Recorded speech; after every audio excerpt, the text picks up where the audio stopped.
Hello, good afternoon. Welcome to Joy News. Today we're coming to you live from our studios in Kokomlemle. We're on DTT because we're free to air on DSTV channel 421 and Go TV channel 125. Joy News is your home of independent, fearless and credible journalism. Coming up this afternoon, WAEC to review scripts of over 22,000 candidates amid allegations of mass cheating in the 2023 Basic Education Certificate Examination at Center.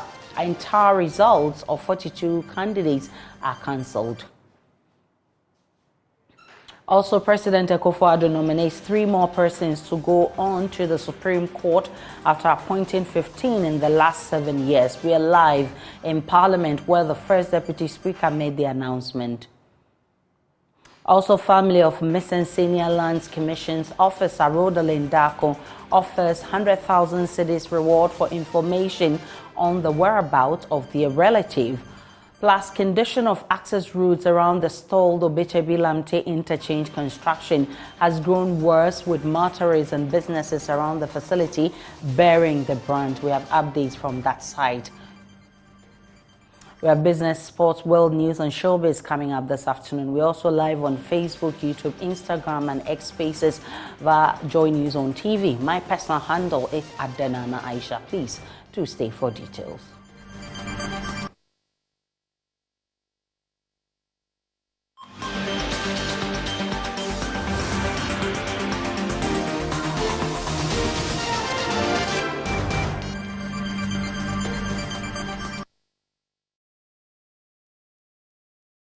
Many thanks for choosing us. 9 communities along the Angor River in the South Tong district of the Volta region, with over 8,000 residents, face a significant health crisis due to weeks of lack of potable water. The Angor River, the sole water source for residents and Ghana Water Company's main intake, is severely polluted from the Akosombo Dam Spillage, rendering it unusable even for toilet flushing. Carlos Caloni visited that community and has filed this report.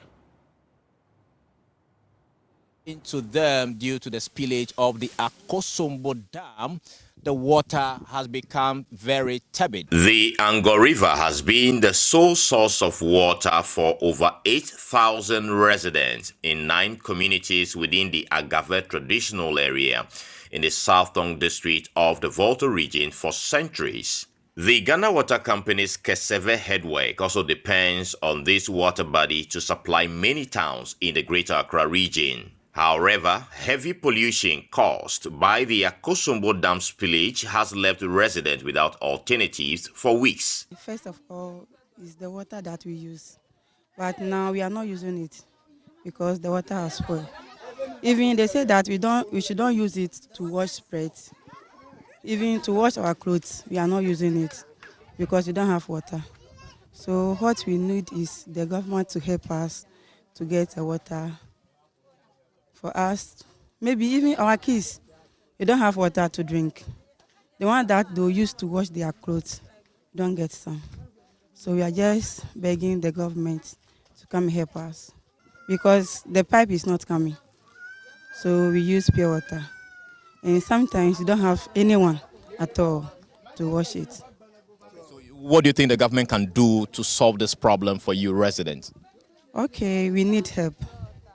We need poly tank or pure water. There are some people who they don't get money to buy pure water. They just boil this water and then put it down about 40 to 1 hour before they take drink or preparing food, which is very bad. But our kids, they don't know nothing. If they are testing, they just go and fetch it and drink from the river. Yeah. Nsuo na yire no yenya nsuo mfan ya aduane. Nsuo e de aduane na pure water. Pure water no nsuo ye. Pure water no na ye dware. The assembly member for the Jetokoi electoral area, Amos Akoli Afedo, emphasizes the urgent need for water storage facilities in each of the 9 communities to prevent a health disaster. So tell us the number of communities that actually depend on this water. We are having 9 communities. They are Puchunu, Jetokwe, Matikopwe, Tuve, Dunu Kope, Ajoyi Kope, Mate Kope, and then Akit Kope. So all the coppers depend on this water? Sure, yeah. For what and what? They have used it for bathing, drinking, washing, for so many of use. So for some days now, what can you tell us about the state of the water? Okay, about 3 weeks ago of the flood, you could see that the water have changed, and then even you can't even enter. If you enter self, there is a rashes attached, so you can't even enter. You can't even use to bath. You can't even use it to wash your hand. So it's a problem. It's a problem. So which water source do these people depend on for their domestic use now? For now, I'm supplying them pure water. What is it that you want government to do under the circumstance? Because looking at the state of the water now, it tells you we don't know how long this is going to stay and the rashes that come with the usage of this water. So what permanent solution do you want government to do for you people? Okay, thank you very much, my brother. What I personally need to my community is we need poly tanks. Poly tanks for the 9 communities, for which I can go to the assembly or go to the fire service and then brought some this thing, let me assume the potable water. The potable water, so that I can pour it inside for the community to use. Yeah. Okay, so that's the demand from the assembly member for the Jetokwe electoral area. He's appealing to the authorities to, as a matter of urgency, provide these 9 communities each with a polytank or a water storage facility where portable water can be stored in there for the residents in these communities to use, because according to them, the use of this very water you see here is so dangerous to residents, and they want this done as a matter of urgency to save lives of this resident here in the Southern district of the Volta region. Reporting from Jetokwe here in the Southern district, my name is Carlos Caloni for Joy News. Back here in Accra, President Akufo-Addo has nominated 3 new persons to go on to the Supreme Court following the retirement of some judges recently. The 3, Henry Kofi, Yawasari Darko, and Ajay Frimpong, are all currently justices of the Court of Appeal. If confirmed, President Akufo-Addo alone would have appointed 18 Supreme Court judges, the biggest number by any president in Ghana's history. Listen to First Deputy Speaker Joseph Osei-Usu reading a letter from President Akufo-Addo seeking parliamentary approval for his nominees. 24th May 2023 and Justice Joseph Doche on 8 June 2023. There are now 13 justices of the court, including the new Chief Justice, Mr. Justice Gertrude Tokono. In order to fill these vacancies and reach the full complement of the court, I instructed the Attorney General and Minister for Justice, Mr. Godfred Yeboadame, of my intention to appoint to the Supreme Court, subject to the satisfactory conclusion of the processes set out in Article 1442 of the Constitution, the following persons. 1.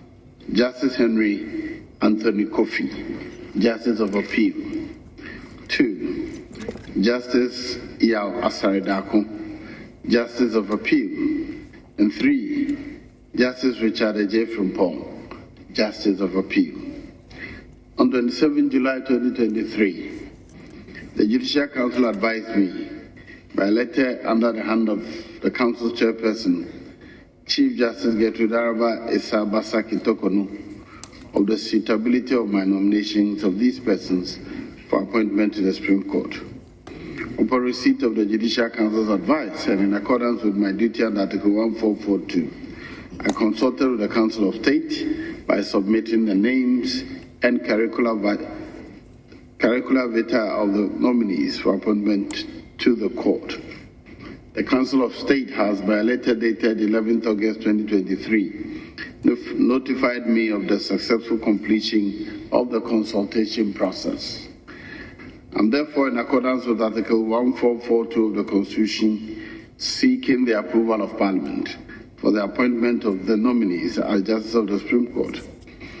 Their CVs are attached. I am fully satisfied that each of these persons is duly qualified and eminently fit to discharge the functions of a justice of the Supreme Court. You heard the Deputy Speaker, Jose Wuso, announcing that appointments. To other stories, the West African Examination Council is investigating the scripts of more than 22,000 candidates in what the council describes as mass cheating in the 2022 BEC exams. Over 600,000 candidates from over 18,000 participating schools entered the examination this year. Director of Public Affairs John Kapi and Executive Director of the Institute for Education Studies Dr. Peter Atie have been speaking on this, and they spoke earlier on Joy's News Desk.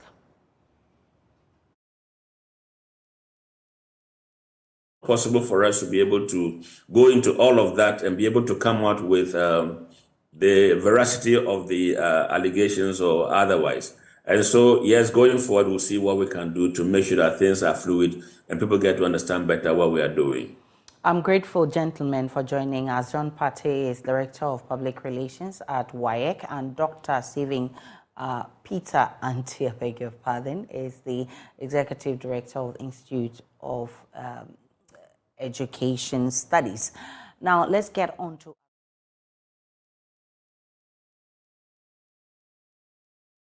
Apologies for that insert.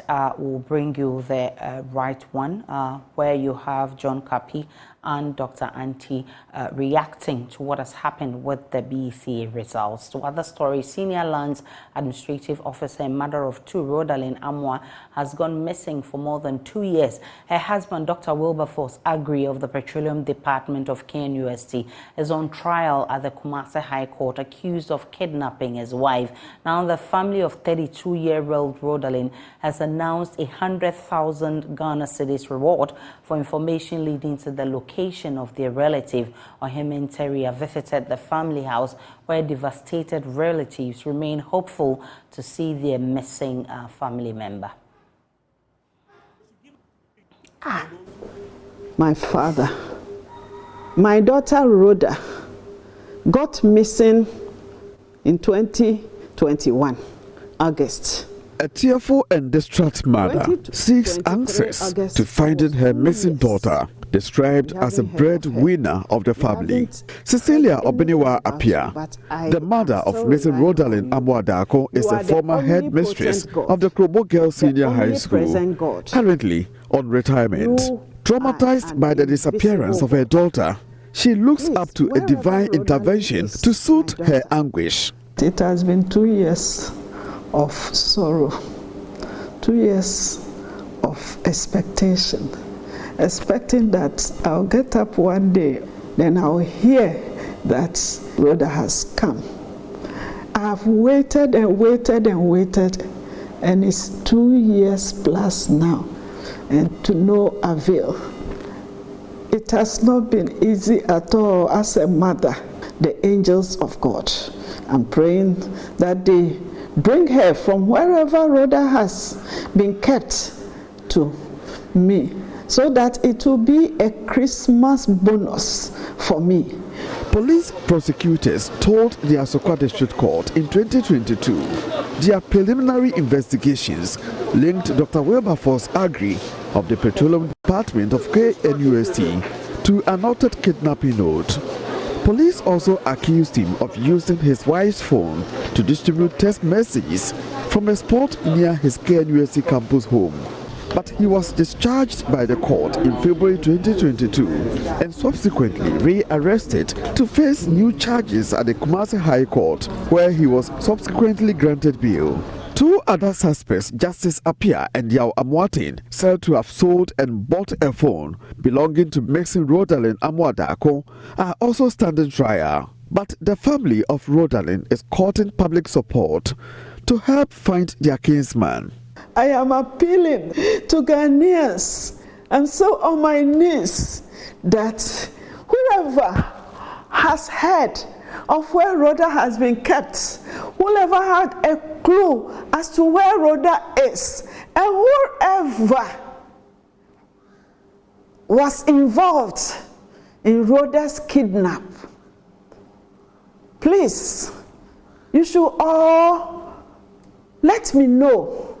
Help me find Rhoda. Madam Obiniwa says the family will reward anyone who volunteers information to help locate her daughter. When you have any information that will lead us to the whereabouts of Rhoda, please, you can use these numbers: 053-56-31278. This is the second number, 053-55-83513. Whoever else has to find Rhoda, we have 100,000 Ghana cedis ransom for that person. Meanwhile, the Kumasi High Court is expected to hear the case on November 13, 2023, after suffering several adjournments. From Accra, for Joy News, my name is Ohimi Interior. We can now go back to our earlier stories where over 22,000 scripts of candidates is being investigated by WAEC. John Kapi, who is manager of public affairs at WAEC, and Dr. Peter Atie, who is executive director of the Institute of Education Studies, have been reacting to this. They spoke with me earlier on Joy News Desk.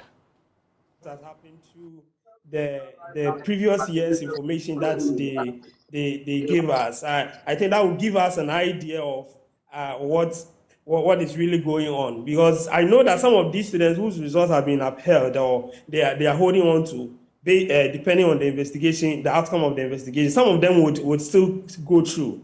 Some of them might be able to purge themselves out of whatever situation that they find themselves. Some of them would definitely have their results cancelled. So what was the situation last year? How many results after investigation were cancelled? How many were given the go ahead to assess their results? I think that will give us an idea of the improvements in the system. For those who have had challenges, who have had their results withheld in terms of examination malpractices, I believe that that is the way to go. We keep talking about examination malpractice, and this year we have had series of interaction with WAEC, with my big brother, on various platforms, and they have agreed that the examination malpractice that happens during the examination is what is now coming up falsely, because they have tried to deal with the issue of pre-examination malpractice, that is the leakage of questions. And of course, in Ghana, we have not had serious issues with post-examination malpractice, that is examiners tampering with scripts. So the focus now is more on during the exams malpractice and the various mechanisms that have been put in place to deal with that particular situation is what he's talking about, like the serialization and the randomization that he's talking about, which is one of the ways to prevent in-house exams malpractice. But it seems that we need to tighten our belts in terms of that area. And I was a little bit surprised that he said that WAEC employs GES as staff. But so far as you engage somebody, the person becomes one of your own. And if the person is found culpable with anything, it's the contract that you have with the person that is being breached. So we can still say that their contracted staff have been found to be engaged in some of these in-house examination malpractice, and the more we crack down on them, the higher we'll be able to raise the bar when it comes to dealing with these challenges. But so far as, and I've said on other platforms, so far as the desire to get to a good school is still there, people will engage in malpractices. It is up to us to make it costly for those who do that. And I think one of the ways we can do that is to give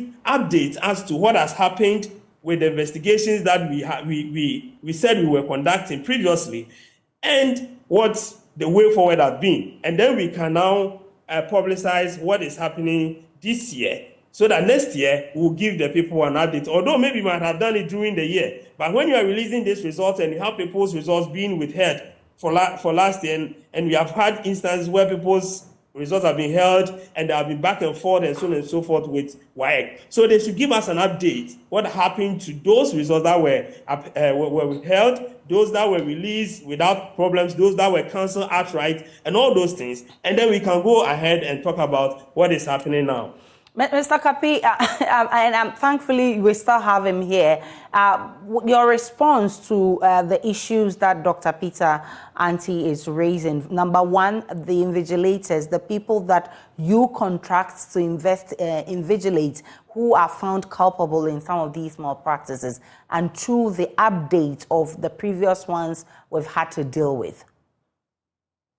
Right. So first of all, with the invigilators and supervisors, WAEC has a contract with the Ghana Education Service. Now, for the teachers are told that invigilation and supervision is part of their job.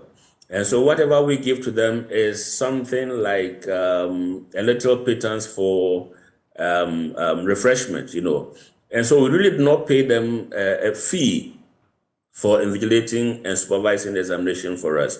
And so, well, you could say, fine, we're in contract with them and therefore, but by and large, then in that case, we could also say that the Ghana Education Service should also be held responsible because those are their employees, all right. Anyway, but that's just an aside.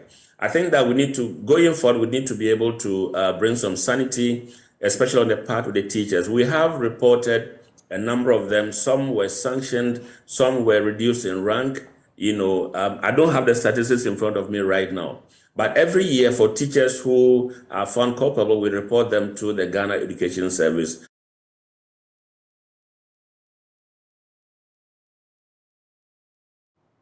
A coalition of concerned Zongo chiefs and youth in the Asawase constituency of the Ashanti region has accused Vice President Dr. Bawumia of not delivering on his promises made to Zongo community, citing instances of unattended to social vices within their communities. The aggrieved constituents expressed disappointment, questioning the interest of Dr. Bawumia in the development of Zongos. The concerned Zongo chiefs and youth of Asawase say future elections will be based on the aspirants' vision of positive change and not empty promises.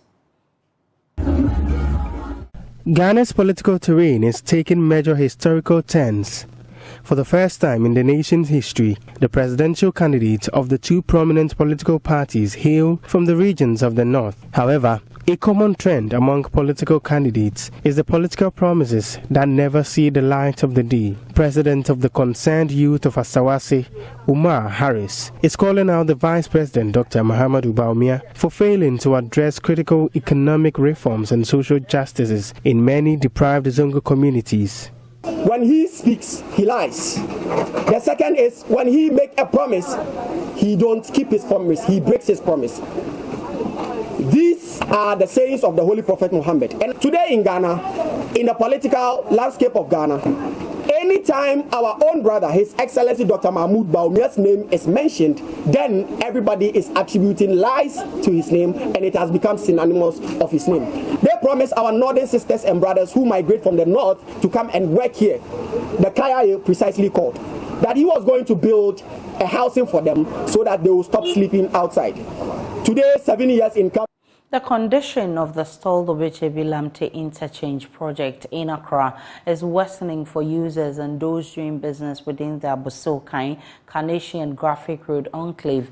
Gaping potholes, dust during dry conditions, stagnant water and mud during wet conditions are making life unbearable for road users and traders. My colleague Kwesi Kwating-Adai returns to the project site 4 months after our last visit and finds that the condition is deteriorating. Here's his report. The Obam Interchange is the main access road to the central business district of Accra. It is also the access road to the famous Abosi Okai spare parts market, as well as Ghana's premier and biggest health facility, the Kolebu Teaching Hospital. President Akufo Addo cut sword for the construction of the $135 million project in October 2019 to help ease traffic and reduce commuting time to the hospital and other parts of the city. But the poor state of the road is negating this objective. The halting of the project is believed to be in relation to Ghana's IMF program. Since the situation has been worsening, potholes here have become bigger, making it almost impossible for drivers to maneuver the roads under the interchange. This results in huge traffic jam around the area.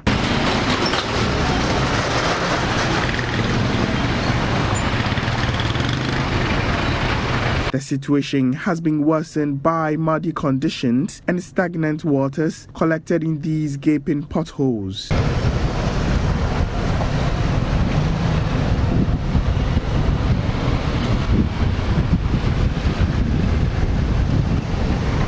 Road users say this is affecting travel and business.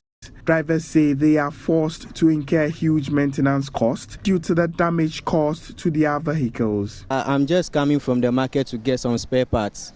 And then, you work, you get money and use it to buy spare parts all the time. And it's right in the boots. Oh, drivers complain a lot. And then sometimes too, the passengers too, they used to complain because as the car is shaking up and down like that, some are complaining their ways.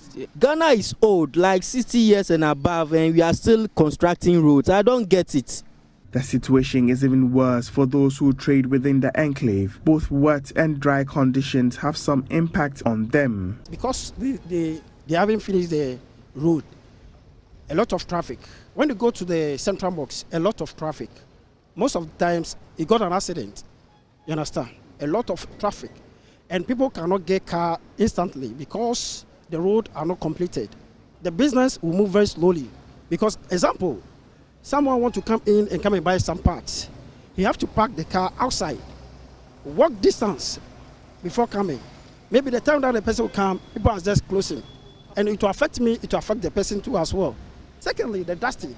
Very lucky for us that today it have rained. You can see from here. You can see from here, it has rained today, so it will save us. But if it dries, we can pass here, unless you put on the nose mask. As soon as you put on the nose mask, your eyes, definitely it will go there. Those are selling the food. The dust will just go there because of our health. That's why you want to eat very good food so that you get energy or strength to work. But whereby there's a dust there, the dust will just enter in the food. The nature of the road is not very good to us. It does not help us in any way, especially those trading around the area.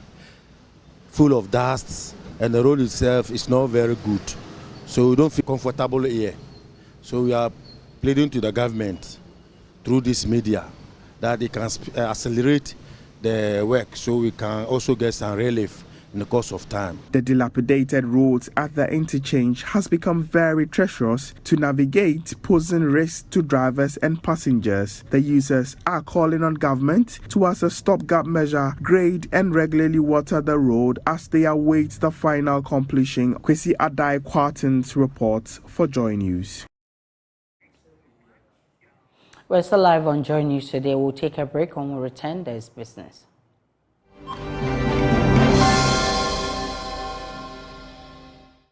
Hello and welcome to the business segment. My name is Emma Davis. Economist Professor Lord Mensah predicts introduction of taxes in the upcoming 2024 budget as a measure of generating revenue. He explains the current economic structure does not allow government to invest in the informal sector as a conduit of generating more revenue.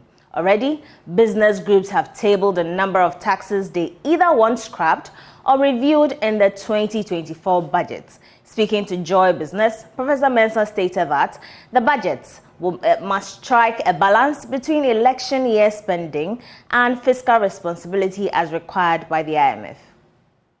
You see, the situation Ghana finds itself in we need a budget that will strike a balance between fiscal responsibility that, the IMF requires of us, and then also the excesses that, election year comes with. We know very well that when it gets to election year, overspending is a problem. So from where I sit, yes, I expect government to, as part of the fiscal responsibility, structures that we've adopted with the IMF, to introduce some taxes and to increase, revenue here and there. Because, looking at the economic structure as we speak now, government cannot invest anymore into informal, revenue generation and, as we speak. So I can tell you that, yes, we need a budget that is going to strike a balance between election year spending and then fiscal responsibility,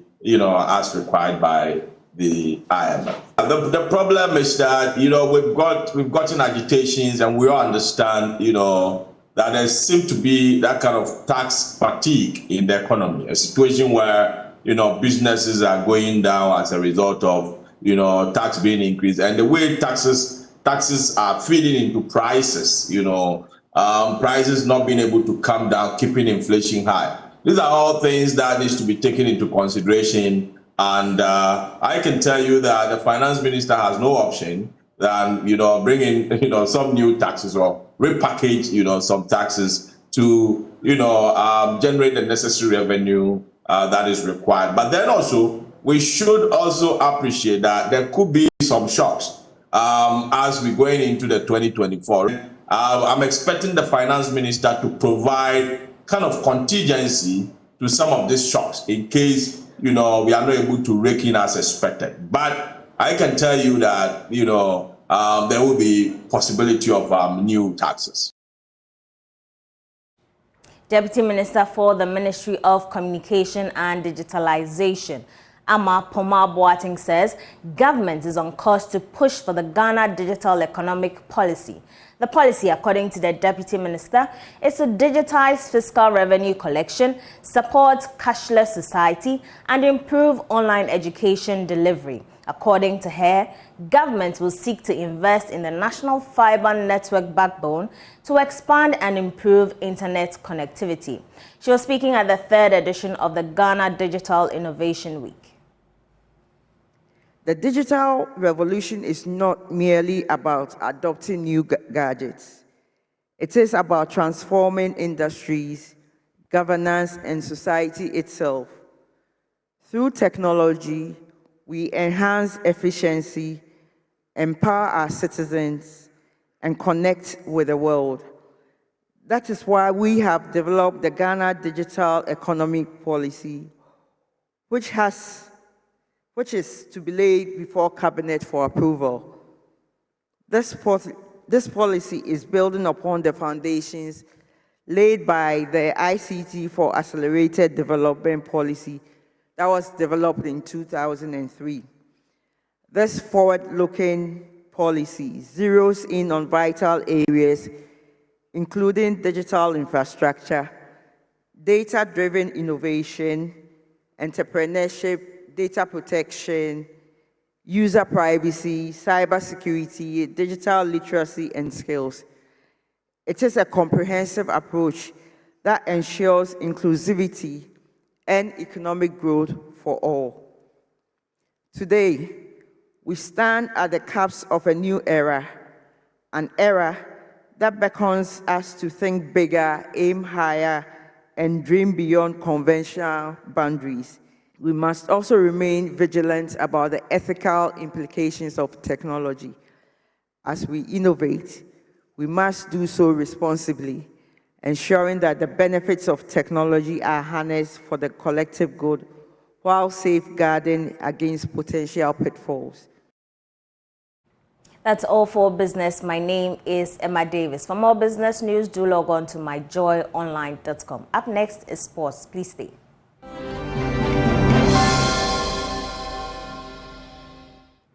Let's do sports now on Joy News today with me, Muftao Nabila Abdullahi.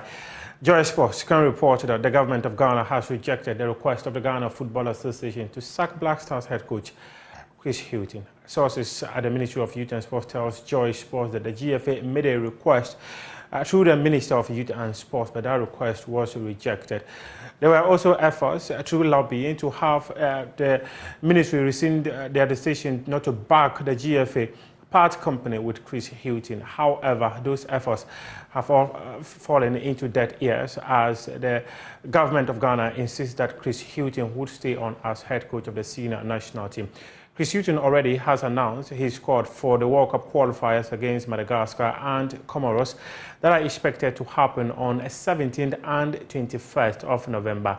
And we'll have details of this unfolding story on Game Plan later this afternoon when you join us on Joy 99.7 at 1:15 p.m. But let's take a look at the Black Star squad Chris Hilton has called up after the failure of the Ghana Football Association to secure the approval of government to part company with him. Jojo Wolacott is making a return to the team, having missed out a place during the FIFA World Cup in Qatar. There's also a place for Richard Ofori and Lawrence Atizigu, who has manned the post since November 2022. For defenders, there's Ali Luseidu and Dennis Odoi also makes a return. Gideon Mensah is in there.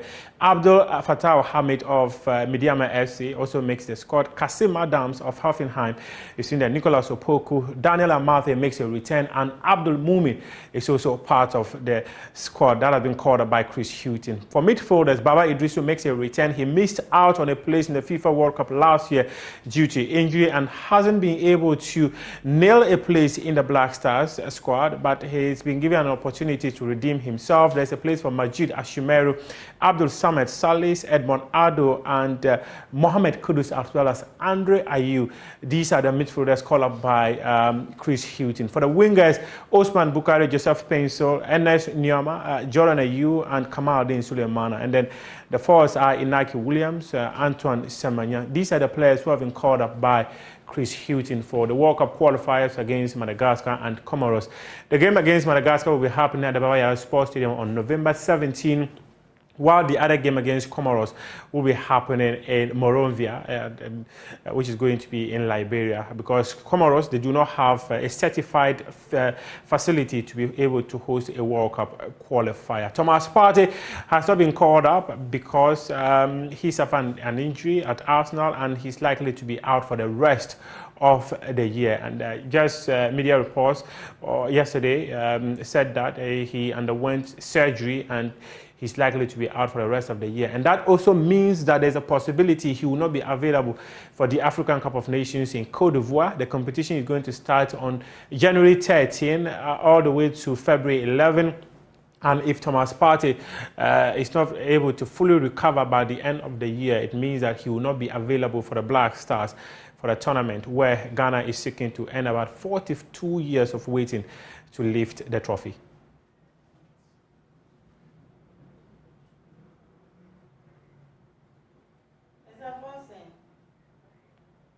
That's your sports for now. We do have more sports stories on myjoyonline.com. And as I mentioned, do not forget to join the Joy Sports team on Joy 99.7 as you come your way with Game Plan.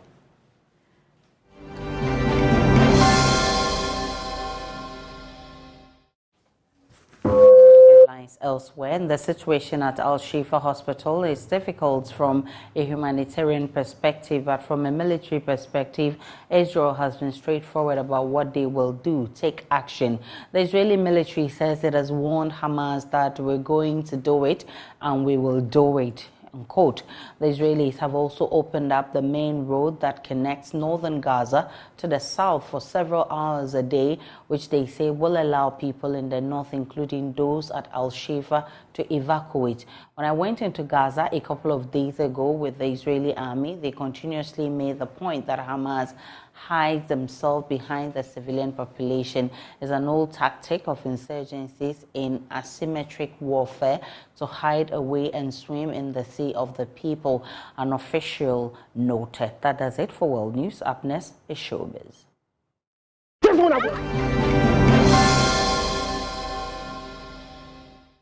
And let's get into what is happening in the world of entertainment. So there's still been the talk about Ghanaian artists filling stadiums outside on other continents and in other countries. Well, Fancy Garam, in a conversation with Andy Dusty, says if artists from this part of the world or from this country, Ghana, are going to fill stadiums and the O2 arenas, they first have to invest in themselves before they can think of filling those particular places. It had come up that yes, Ghanaians were struggling to fill stadia outside. With the fans you have, I'm very sure a lot of them are out there. Yeah. Do you have plans of playing at any stadium outside the country? Yeah, so the thing be say, we all go to do that kind of bigger concert out there, but we need to get people that will invest in our craft. Make sure we worry them with our songs. And then whether they like it or not, they will listen to our songs. Because this is what we are getting here. If you sleep with you like it or not, you go hear them songs. So by force, you just one day you start to sing the song because it is always ringing in your ear. And all these things is about, investing and promoting it to the globe so that when the people get to know your songs and then fall in love with you, you can equally do the same thing as they are doing. So the only thing Ghanaians we are lacking, we just need serious investors to invest in our craft. Yeah. All Ghanaian artists need investors to invest in their craft. Well, Lynx signee DSL also released his EP Back to the Root yesterday, but before he released it, he had a listening session which almost turned into an event. This is what happened at the Jam Rock. You want the children, rush to war, while you know with a masterpiece. So which is the truth right now? And not he asking, so why the children? The Back to the Roots EP listening by Lynx signee DSL almost turned into a mini show at Jam Rock at the Oak Plaza. The 4-track EP is heavily tainted by reggae. While talking to the artist himself, he said he grew up on reggae because his father introduced him to it. My dad introduced me to reggae music. And when I was listening, growing up, I listened to the Bob Marley, the Peter Tosh and all this. And these are messengers that always speak good into the people's life. Patrons who came there at Jam Rock couldn't actually sit down but stand and dance through all the 4 performances that DSL had. Mr. Logic, Lali and Lola, Mo Spence, and a few others who were there actually shared their candid opinion on the Back to the Roots EP. DSL is already in the name. His stagecraft is like 100. You see my accent? Yes, it's 100. Like the song, especially the first song I had with the music video. The music video was so clean, and it inspired and it brought out the meaning of the song even more. I really like the message behind the song. I can't wait to hear the rest of the EP. I'm so excited. The first song he sang, actually, I don't know the title because they didn't tell us the title. Oh my God, actually. But the EP is out. It's called Back to the Roots EP, guys. It's out right now. Go and stream it. And the song is it speaks to the soul and it makes so much sense. And that is how we wrap up on entertainment and showbiz here on the segment on Joy News Today. The name is Ibrahim Ben Bako and Aisha Bai. And my name is Aisha Ibrahim. That's how we wrap up the bulletin. Log on to myjoyonline.com. There's more of the news and updates of all the developing stories.